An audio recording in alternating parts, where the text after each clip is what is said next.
গান স্যালুট, শোভাযাত্রা ও বিভিন্ন শারীরিক গঠনমূলক অনুষ্ঠানের মধ্য দিয়ে ৭৮তম স্বাধীনতা দিবস উদযাপন হল মুর্শিদাবাদ জেলার বড়ুয়া ব্লকের ডাকবাংলা এলাকার সবথেকে বড় বেসরকারি শিক্ষা প্রতিষ্ঠান আল ইসলামিয়া স্কুলের পক্ষ থেকে। এই দিন প্রথমে গান স্যালুট, প্যারেড এবং জাতীয় সঙ্গীত গিয়ে ৭৮তম স্বাধীনতা দিবস উপলক্ষে ভারতীয় জাতীয় পতাকা উত্তোলন করেন আল ইসলামিয়া স্কুল কর্তৃপক্ষ। পরে বাহাদুরপুর এলাকা থেকে ডাকবাংলা হাট এলাকা পর্যন্ত একটি শোভাযাত্রা অনুষ্ঠিত হয় স্কুলের পক্ষ থেকে, যেখানে পা মিলিয়েছিল প্রায় ১৫০০-এরও অধিক কচি কাঁচা পড়ুয়ারা। পরে স্কুলের মধ্যে বিভিন্ন শারীরিক গঠনমূলক খেলাধুলা এবং সাংস্কৃতিক অনুষ্ঠানের মাধ্যমে আজকে দিনটি পালন করে। সাংবাদিকদের মুখোমুখি হয়ে আল ইসলামিয়া স্কুলের ডিরেক্টর মাননীয় লিটন বাবু কি বলেছেন শোনাবো।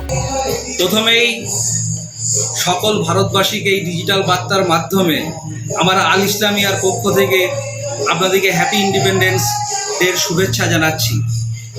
আমাদের ভারতবর্ষ এক বিশাল দেশ, যে দেশটা হচ্ছে এক বৈচিত্র্যময় দেশ। বিভিন্ন জাতি ধর্ম নির্বিশেষে এখানে বসবাস করে এবং এখানে বিভিন্ন জাতির বিভিন্ন ধরনের ফেস্টিভ্যাল এখানে পালন হয়। কিন্তু আমি মনে করি ভারতবর্ষের সবচাইতে যদি বড় কোনো ফেস্টিভ্যাল থাকে তাহলে এই ইন্ডিপেন্ডেন্স ডে, এটা 15ই আগস্ট আমরা পালন করি। এটা সত্যি খুব গর্বের। যেখানে আমি বলতে আমরা দেখেছি বিভিন্ন দেশে যদি যাই, ভারতবর্ষের নাম বললে নিজের সেনাটাই চওড়া হয়ে যায়। তো সেই রকম দেশে আমরা জন্মে এবং সেই দেশের ইন্ডিপেন্ডেন্স ডেতে আমরা সহযোগিতা উদযাপন করে আমরা নিজেকে অনেক গর্ববোধ মনে করছি।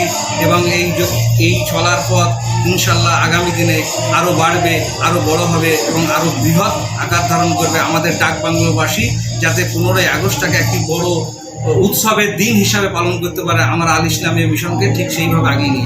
Bureau report, TV7 Bangla.